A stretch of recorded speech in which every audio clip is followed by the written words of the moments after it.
اليوم أحد محبين كتير ناخد من وقتكن، بعرفكن بتحبوا تقزدروا.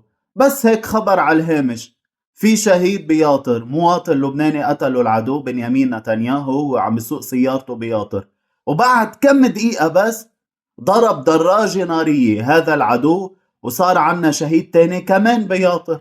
هلأ صار فيكن تكملوا يومكن وسهرتكن، وفيكم كمان تبرروا الجريمة كالعادة مع شوية نكهة سيادية، تزتولنا هيك رشة سيادة بتصير النكهة وطنية خالصة.